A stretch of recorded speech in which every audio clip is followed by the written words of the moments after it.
Et salut tout le monde, c'est Lemnatsu et aujourd'hui on se retrouve pour une nouvelle decklist, la decklist de Ishizu Ishtar. Alors pour les monstres, j'ai mis Obélisque le Tourmenteur.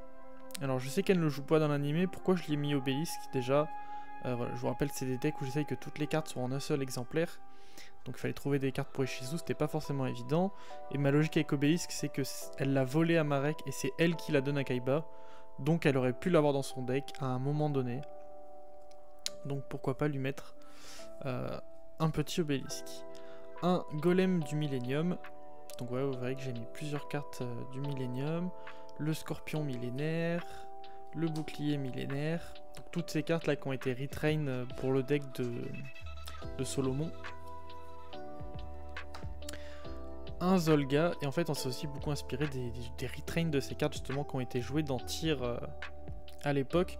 Donc un des points importants des cartes de Ishizu, c'est qu'ils sont terre et elfe.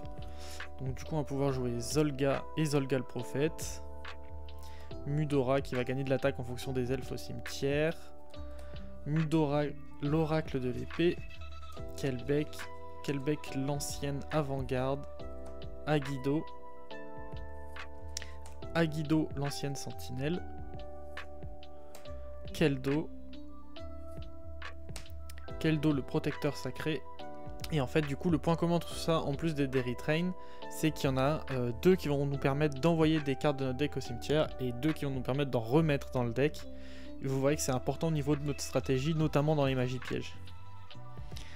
Tron l'ange discipliné, donc c'est une carte qu'elle ne joue pas dans l'animé mais que je pense que Konami a créé pour aller avec les cartes de Ishizu, notamment avec les nouvelles, puisqu'il est elfe terre et qui peut se spé si on contrôle un elfe terre. Donc pourquoi pas. Gigantesque qui est tout simplement une sorte d'esprit de la terre, il va pouvoir bannir un terre pour s'invoquer. Et ensuite on a mis quelques monstres lumière elfe, on va dire de l'époque, pour aller un peu avec son deck. Donc le prêtre d'Ashura qui permet d'attaquer une fois tous les monstres adverses. La magicienne de la création qui va permettre de défausser une carte pour remonter un monstre en main.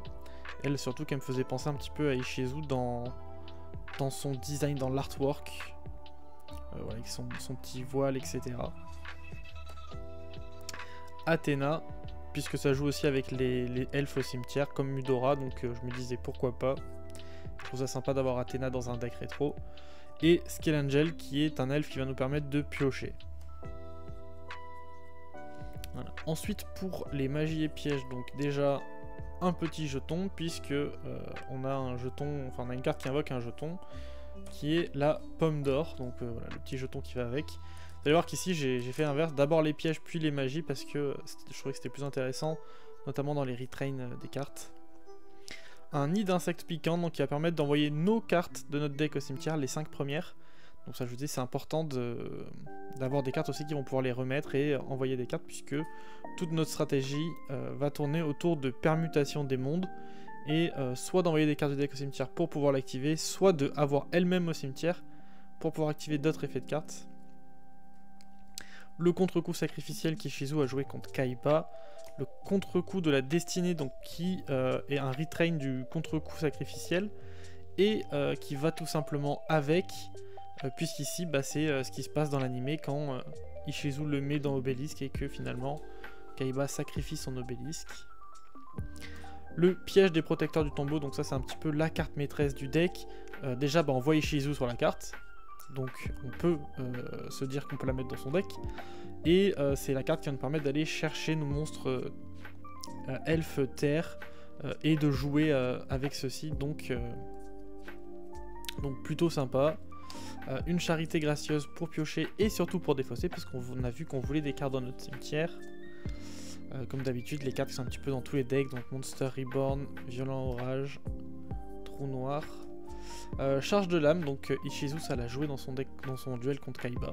Ça nous permet d'invoquer plusieurs monstres de notre cimetière en échange de points de vie. Entraîné par la tombe qui va permettre de défausser les cartes de la main des deux joueurs. Les Cestus de Dalga que Ishizu a joué et a équipé à Mudora dans l'animé. Duplication de sorts pour récupérer nos magies. Des épées de révélation de la lumière.